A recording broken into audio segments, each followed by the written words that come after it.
Problem ఒకటైతే మీరు face చేయాలన్న ఆలోచనతో వెనక్కి తగ్గారని అనుకోవచ్చా, లేకపోతే ఇంకా వైసీపీలో కొన్ని ప్రాబ్లమ్స్ మిమ్మల్ని కొంచెం ఇబ్బంది పెట్టినాయి? మీరు అన్నట్టుగా ఒక మాట అన్నారు ఇందాక, అది కూడా ఇబ్బంది పెట్టిందని అన్నారు. ఇంకా ఇన్డెప్త్గా వెళ్తే కొన్ని విషయాలు అయితే బయటకు వచ్చినాయి. ఏంటంటే ఐపాక్ వాళ్ళు కానీ లేకపోతే ఇంకొకళ్ళు కానీ ఈయన అక్కడ గెలిచే పరిస్థితి లేదు కాబట్టి ఈయన గుంటూరు పంపించడం మంచిది అని చెప్పి వాళ్ళు సజెస్ట్ చేస్తే వాళ్ళ మాటల నేపథ్యంలోనే మిమ్మల్ని ఇక్కడ పెట్టారని అని అంటారు. అదేమో వాటర్లో నిజం ఉందా? నిజం లేదు. గెలవపోవటం అనేది ప్రజలు చాలా ఎలక్షన్లో చాలా డిస్టెన్స్ వెళ్ళాలి అదంతా. కానీ నర్సరావుపేటకి ఆ రోజుకి బెస్ట్ చాయిస్ నేనే అని 5 ఎమ్మెల్యేలు చెప్పారు. కానీ బీసీ అభ్యర్థి నుంచోబెట్టాలన్న ఆలోచన ఎందుకు వచ్చింది అక్కడ? పార్టీ బయటికి చెప్పేది 5 ఏళ్ళు చేసావు కదా, కొంచెం గుంటూరులో కూడా అభివృద్ధి చేయని మాట అన్నారు. తప్పే. పార్టీ బయటికి చెప్పింది ఏమిటంటే బీసీ అభ్యర్థుల నుంచి 2 ఆర్గ్యుమెంట్స్ ఉన్నాయి ఇక్కడ. బయటికి చెప్తా ఉంది బీసీ అభ్యర్థుల నుంచి పెడతామని చెప్పి, ఇంటర్నల్గా చెప్తా ఉంది, క్యాడర్కి చెప్తా ఉంది, అందరు చెప్తా ఉంది మేము కృష్ణాకే సీట్ ఇద్దాం అనుకున్నాము, కృష్ణాకి సీట్ ఇద్దాం అనుకున్నాము, ప్రెస్ మీట్ పెడితే సరిపోయేది, కృష్ణాకి సీట్ ఇచ్చాము అని చెప్తాను. సో ఈ ఆర్గ్యుమెంట్లు ఏదో ఒకటి నాకు చెప్తే దేనికి ఆన్సర్ చేయాలి, నేను దానికి ఆన్సర్ చేస్తాను. మళ్ళీ బాల్ నాకు మరి అంతే కదా.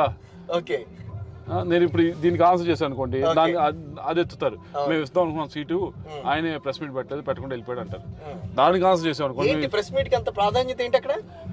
ప్రెస్ మీట్కి ఏంటంటే అప్పుడు ముఖ్యమంత్రి గారితో మీట్ అయిపోయిన తర్వాత బయటకు వచ్చిన తర్వాత నేను ఏం మాట్లాడారు ఏంటి అనేది విషయం బయటికి చెప్పాలా కంపల్సరీ? నాది నేను మాట్లాడాను. ఎవరు వచ్చి ప్రెస్ వాళ్ళు అడిగారు ఏమి ఎలా అయింది అంటే నేను చెప్పాను అనమాట. ఏమనంటే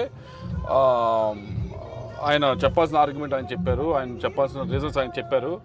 నాకు ఆ రీజన్స్ నాకు అంత ఆమోదయోగ్యంగా లేవు, అందుకు అని నేను చెప్పడం జరిగింది. సో దాన్ని ఖండించమని పెట్టమన్నారు ప్రెస్ మీట్. ఆ ప్రెస్లో మాట్లాడింది ఖండించని చెప్పి.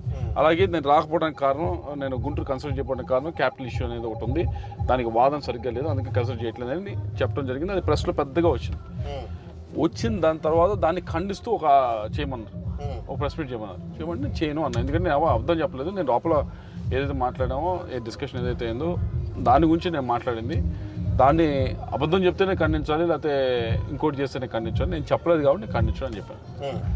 సో అందుకని అక్కడ సో నర్సరావుపేటలో సెకండ్ టైం పోటీ చేస్తున్నారు కాబట్టి సో విన్ అయ్యే ఛాన్సెస్ మీకు తెలుసు, ఛాన్సెస్ ఎంతవరకు ఉన్నాయి, నేను విన్ అవ్వబోతున్నాను అన్న మాట అయితే మీరు చెప్పేయగలరు.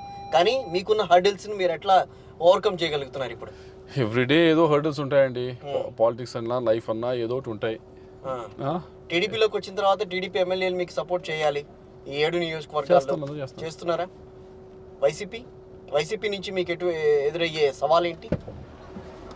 మీరు టీడీపీలోకి వచ్చిన తర్వాత ఆబ్వియస్లీ అటువే వాళ్ళ క్యాంపెయిన్ వాళ్ళు చేసే మీ మీద చేసే ఎదురుదాడిని ఏకంగా తిప్పి కొడుతున్నారు. నా మీద ఎవరు ఎదురుదాడి చేయట్లేదా? ఎక్కడ రావట్లేదా? మీరే చెప్పాలి ఎక్కడ వచ్చింది. రాంబాబు గారు మాట్లాడారు 2 సార్లు. ఏం మాట్లాడారు? విశ్వాసఘాతకుడని ఒక పెద్ద పదం వాడేశాడు ఆయన. అలా వాడకూడదు అని చాలా మంది అన్నారు.